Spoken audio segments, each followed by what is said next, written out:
Olá! Então, hoje a gente vai fazer uma imersão no Breviário da Insolência, do Paulo Roberto do Carmo. É um livro de 1990, da Massal Ono Editor, e tem aquela capa marcante do Iberê Camargo, né? Isso mesmo.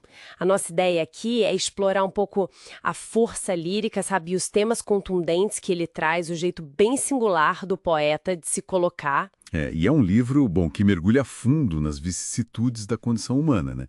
Usa uma linguagem, assim, muito visceral e tem um olhar bem crítico para a sociedade, para o sofrimento e até para o papel da palavra poética. Acho que revisitar essa expressividade é bem relevante. Para a gente começar, então, tem um poema logo no início, na página 9, que eu acho que já dá o tom, sabe? Tanto na construção quanto no impacto direto. Vamos ouvir? Vamos lá. Sem o homem hiena, de outro homem não há homem. Sem o tempo bebendo nas bodegas, não há homem. Sem a fome roendo os calcanhares, não há homem. Sem a culpa ruminando as entranhas, não há homem. Sem a paixão gotejando dores, não há homem. Sem o orgulho escarnecendo da ferida, não há homem. Sem o sangue esguichando dos vergões, não há homem. Sem o lucro espostejando, não há homem. Sem o homem hiema de outro homem, haverá homem. Nossa, é impactante, né? Essa repetição constante, o senhor, que a gente chama de anáfora, né? Funciona quase como um martelo. Sim, vai fincando a ideia. Exato. Vai construindo essa visão bem sombria de que o ser humano, de alguma forma, parece que precisa dessas mazelas todas para se definir, quase. E que imagens, hein? Nossa!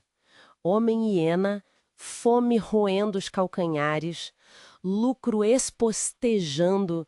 São imagens muito cruas, diretas. Sim, muito viscerais. A gente conhece, talvez nem existisse. É um paradoxo, né? Exatamente. E ele constrói isso com uma economia de palavras notável, né? Cada termo ali parece escolhido a dedo, com uma precisão semântica incrível. Verdade. E aquela pergunta no final, haverá homem, deixa tudo em suspensão.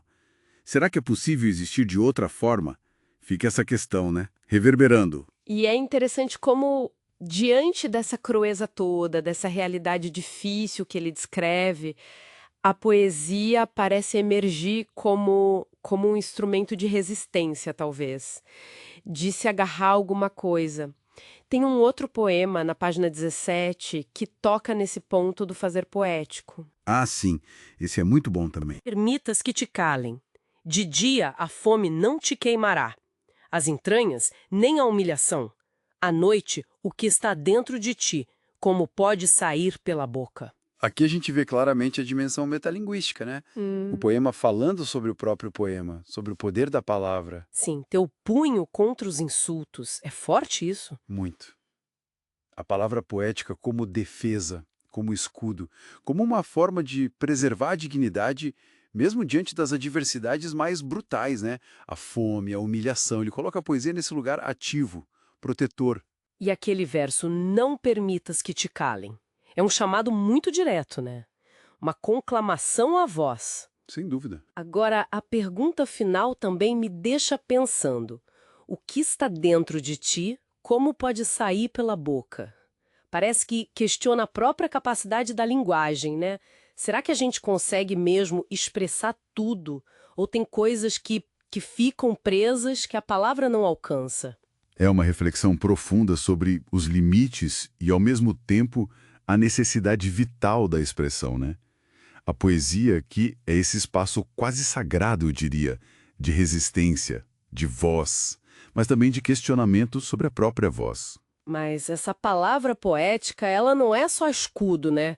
Não é só defesa, ela também tem seu lado afiado. Tem um poema lá na página 23 que mostra essa dualidade de um jeito incrível. Ah, o da capa e espada.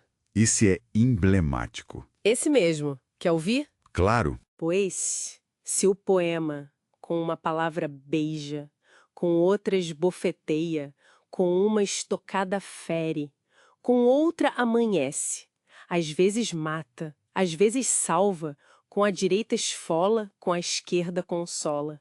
Por que não há de ser o poema capa e espada? Essa concepção do poema como capa e espada é fantástica, né? Mostra justamente essa capacidade simultânea de agredir e afagar, de ferir e curar. Exato. Olha os contrastes que ele usa. Beija, esbofeteia. Fere, amanhece. Esfola, consola. É impressionante como ele coloca os opostos lado a lado na mesma ação poética. É uma visão da poesia de uma complexidade enorme. Ela não é só conforto, nem só ataque. Ela contém as duas coisas. Sim, não é uma coisa ou outra, é as duas. E isso, para mim, reflete perfeitamente a própria complexidade da experiência humana que o livro todo aborda, sabe? A poesia, nesse olhar do Carmo, ela não simplifica. Pelo contrário, ela abraça as contradições, a ambivalência toda da vida. Nossa, sem dúvida nenhuma. O Breviário da Insolência tem uma potência que marca essas imagens cruas que a gente falou, a profundidade da reflexão sobre a condição humana, sobre as nossas sombras, e essa fé quase desesperada, às vezes, na palavra como último reduto de dignidade, de confronto, fica na cabeça. Fica mesmo. E essa aposta na palavra, ela permeia a obra toda. Tem um trecho mais para o final, acho que na página 58, que ele diz algo como: Criador e criatura, habitamos a casa da palavra contra toda a tirania. É uma imagem poderosa essa da casa da palavra. Muito. Uma casa que é refúgio e arma, né? Exato.